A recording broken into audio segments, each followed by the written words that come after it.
Now then, I'm back. It's Wednesday. And it's 9:46. He's back, David Emmingham. Turn that off. Mr. Emmingham's back. I don't know where he is. David! I better say good morning to him, Anna. David! Put the shutter up. David! He's here. He's coming, look.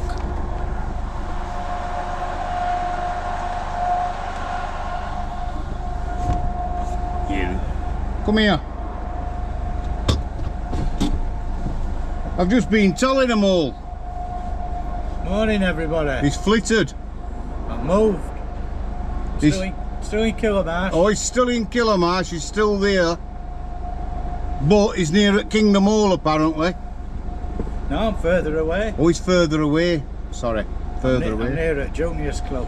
Ah, he's only just up road from Juniors. So, but we're not getting his exact location out because a few weeks since,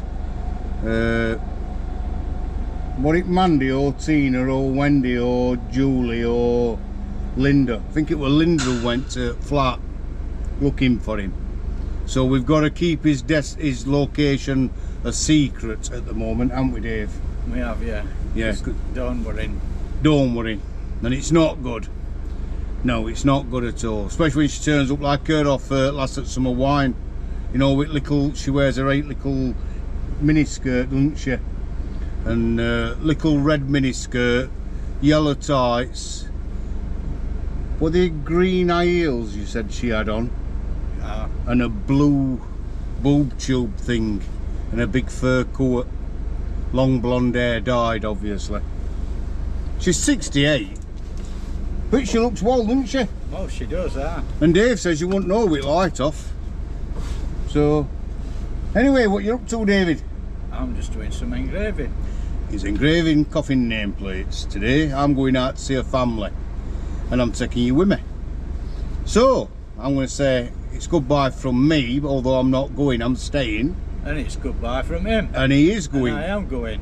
And we will, well, he'll catch you all later on. Later on, yeah. If you're lucky, you never know. If you're lucky. And he's got a special message for Tammy in Scotland. Good morning, Tammy. See? Good morning, Tammy. Tammy rang up yesterday to see how I were, apparently last night, but I, well, we'll not go there, but Tammy knows all about it. So, anyway, have a good night. Yeah? Yeah. Have a good day. Have a good day as well. Yeah. Catch you in a bit, Davey. Yeah. Catch you later. I'll put shutter down, don't worry. Alright. Leave me to do all work. Alright. And put shutter down. That's it, shutter's coming down. So yesterday, I had a phone call from a funeral director who follows me, apparently. I don't know if he follows me on TikTok or YouTube, or if he follows me on Facebook. I'm not sure where he follows me, actually. But this funeral director asked, it was a strange one, why do I waste my time? Because obviously funeral directors are very busy people. He sounded right nice. I'm not going to say his name in case he's watching, and I don't want to offend anybody because he's genuinely, he was a nice guy. But he started conversation off it by saying, why do you waste your time going out to see families, Michael, when in actual fact you could tell them to visit you? And I was a bit took aback by that question to start with. So I'll just run through why do I take the time. I don't call it a waste of time. Why do I take the time to go and visit a family? It's quite simple, really. I've not always done this. In fact, in 2020 we couldn't do this. That's the only time I haven't done this, when COVID restrictions were on and we weren't allowed to go out, and we had to do it over the phone, and it were alien to me. I hated it with a passion, talking to people over phone, and it just, I don't know, I just can't explain it, but it were absolutely terrible for me, that. Not just the COVID and everything else, but just everything about it. It just felt so impersonal. Why do I go out? Because I believe all funeral directors, and this is what I said to him, should go out. I believe all funeral directors should actually visit the family in their own home, in their own settings. I'm just looking to where this is taking me. I'm just trying to think where it is taking. Oh no, I'm not going that way. Where's it taking? Got off track now, see. I just think every funeral director should do this. You should go out and you should visit a family, because what people don't understand is, or maybe don't think about, is the family's not working. This family who I'm going to see, who's lost their son, they're not working for me. I'm working for them. Now, I'm sure Dave Hemmingham wouldn't say to Cheryl, tell Michael to come downstairs, I need him. He might do, actually, Dave, and I would go downstairs. But that's why I go and see a family, because they've got enough running about to do. Going at hospitals, doing all paperwork at hospitals, registrar, making phone calls, going down and picking certificate of deaths up and green certificates, bringing them to us. They've got all that to do. So if I can take one thing away from a family and say to them, or Paul usually says, or Cheryl, Michael will come and visit you. What would you like, a day, a morning visit, an afternoon visit, or an evening visit? And we leave it to them to decide. I just think it's one less thing that they've got to think about, and I think it's, I don't feel that families are comfortable sat in an office listening to phones ring and nurses going past, and you know, it's the funeral directors, they don't want to be visiting like that. They come and see your loved ones, fine, but I just think it's more personal when you're sat in somebody's living room and you're having a chat with, obviously, a packet of rich tea biscuits. I just think it's a lot nicer. So that's why I do it this way. I'm not saying this is the correct way to do it. We all do it how we do it. But I do believe that it's more personal.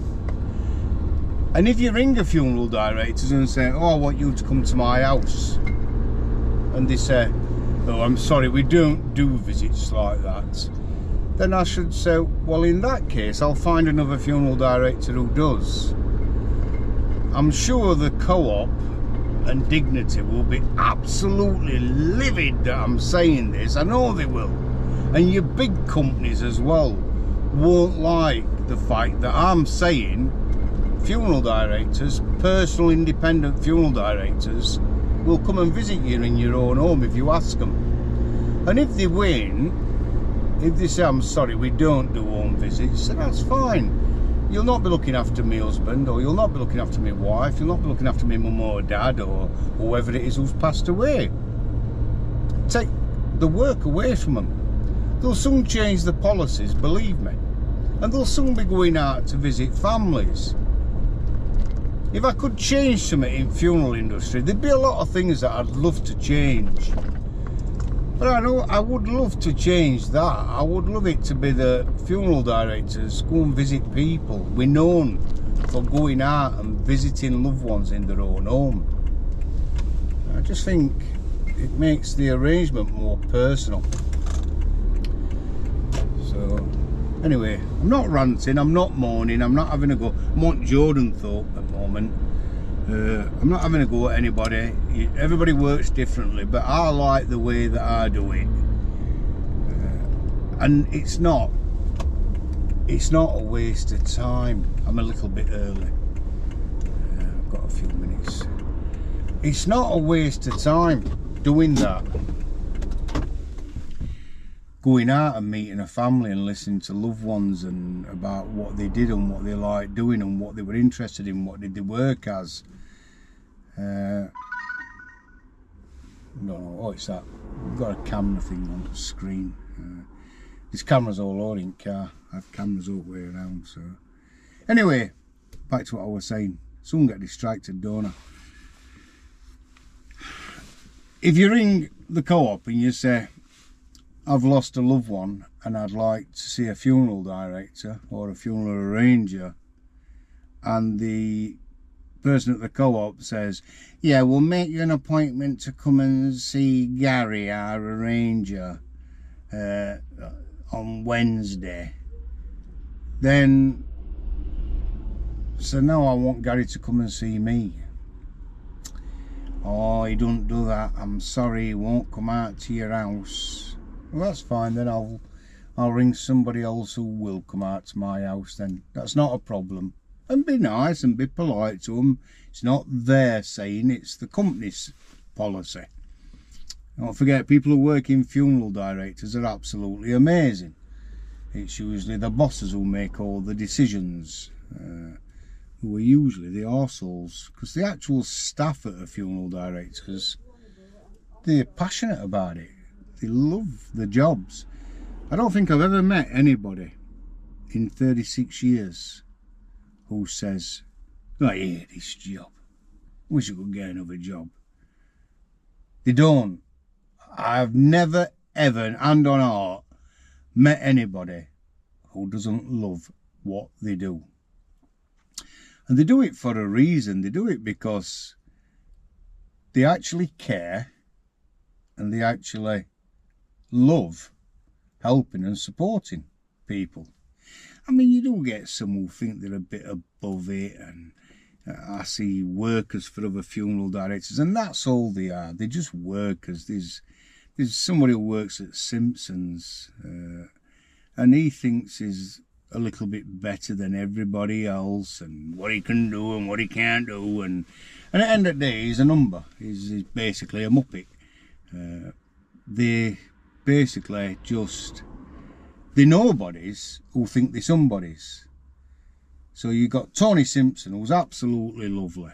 Old Barry Manilow, he's a right nice bloke, he really is.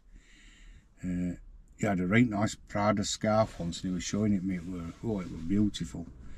I won't pay that like, but Tony Simpson's a lovely bloke. Paul Keaton, absolute and utter diamond, Paul. I can go back with Paul 30 years or so. I worked for his dad, Ray Keaton, and Ray was one of the most down-to-earth undertakers I've ever met. He was a diamond. I've got some lovely, lovely memories of him coming and picking me up in Sherpa van when I were on call, because I couldn't drive when I first started. So he put me on call. I had a pager. Then what's been exploding, good job I ain't got one now, innit? Seeing what they're doing with pagers. If they can do that with pagers, imagine with these, and everybody's got one.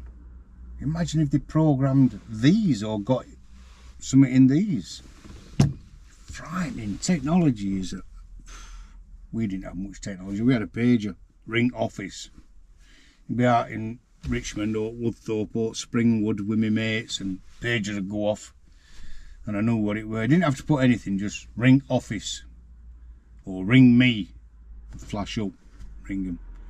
Well, get your suit on, Michael, I'll be there in half an hour. And come and pick me up in Sherpa van. Doors used to slide up and on it. Happy days, he were lovely, Ray. He were genuinely lovely. Jamie Knight. If I rung Jamie now and says, now then Jamie, I've got a problem, mate. I need a bearer at Uckcliffe Wood. He'd be there. He'd be there. instantly. Not a problem, Michael, I'll sort it. I'll get one of the lads up. What time? That'd be it. That's what you call a good working relationship. Because actually, Jamie, although he is doing it for me, he's doing it for family. Because he knows that it's special.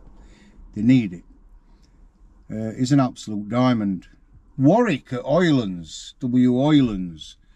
Warwick is boss there, and he's brilliant. I genuinely have Warwick to come and give me an hand sometimes. If we need a bearer somewhere and I'm a bit short, I'll ring Warwick up, and he's always brilliant. Nice bloke, Warwick, genuinely is. Who else is there? Well, I'm mentioning them who I particularly get on with. You've got Martin Askew, I know, at Luntz, but Martin, sadly, he's always worked for corporate companies. He started out at, what do you call it, John Fairhurst, where I worked. And he was there with Paul, who owned the company, and he thought he'd end up with it, but he didn't. He sold out to Co-op, East Midlands Co-op, I think it was, or somewhere like that. And then the big Co-op bought him out, and they got rid of him, and he had to go and work at Luntz, another independent, Michael Lunt. Lovely bloke, Michael. Diamond. Absolutely brilliant bloke. Anyway, he retired shortly after Martin Askew, funeral director, went to work for him, and he got bought out with Beverley Funerals in Hull. So they actually own it now, so he's still working for a big company. They're just employees. I'm talking about bosses like your Paul Keatons, your Warwicks, your Jamie Knights. I could talk about Adam and Jason Heath, but I'll have to say Mester first, won't I? Because it's Mester Adam and Mester Jason. Unless you Mick Fogg and you just say Adam and Jason. When I ring their office, the secretary will say, would you like to speak to Mr. Adam or Mr. Jason? I say, neither. I'd like to speak to either Adam or Jason. They're not Mesters. We're not living in Victorian society. We're living in the 21st century. So they're just Adam and Jason. And they're all right in their own sort of way. I don't know what that way is, but they're all right. They've helped me and I've helped them. So, good on them. Tom Gretrix, now they're Dowager's funeral directors, Jepsons. They by appointment to the royal family, no less, obviously, because Chatsworth House, part of royal family. That's a bit of an amazing thing, isn't it? Tom's lovely. I've known Tom 15, 16 years. I've seen him as a kid grow up. Seen him from 17-year-old to having kids his son now. And his dad is lovely as well, and his brother. Lovely, lovely family, proper family. They're out in Bakewell and all them areas. They cover all Peak District, the main funeral directors. They're lovely. Get on really well with Tom. Who else is there? I'm forgetting somebody, I know I am. But all them funeral directors I've just mentioned, they're all brilliant. They'll all help you as much as they can. When we talk about the co-ops, the trouble with co-op is they don't keep staff long enough. The turnover of staff. There's Michael who works at John Fairhurst. Now Mick is absolutely, he's a diamond, he's absolutely brilliant. Too good for co-op. And I don't think he'll stay at co-op much longer. I think he'll be picked up by an independent and they'll have him. He's absolutely spot on. Good lad, Mick. I rate like him. Anyway, that's enough about all other funeral directors. I'm advertising for other funeral directors. You don't see Tesco's coming on telly and saying, hey, they're all right at Sainsbury's, they've got a rate offer on at the moment. They don't do that, do they? They're all slating each other. Tesco's are saying we're better than Aldi, Aldi's better than Lidl, Lidl's better than Co-op. Let me tell you something about the funeral industry. And I don't think a lot of funeral directors will say this. It's a cutthroat industry. It really is. We're all competitors. But not where families are concerned. So I'm a competitor with Paul Keaton and Warwick and all the rest. We're all competing against each other because we want families to come to us. But when I get a phone call off, I don't know, Jamie Knight, and he says, Mick, can you send one of your bearers up to City Road for me? Of course I can. Not a problem, Jamie. It's about that family's day. That's what I love about the funeral service. Anyway, I'm nearly at my next arrangement now, so I'm going to cut you all loose and catch you all in a bit. It's Wednesday and I've got a busy long day. Look after yourselves, everybody. Take care, and I'll upload this at some point, hopefully this morning. Hopefully. Let me just let that kid out. He's coming out of his drive. He's only in a little green mini.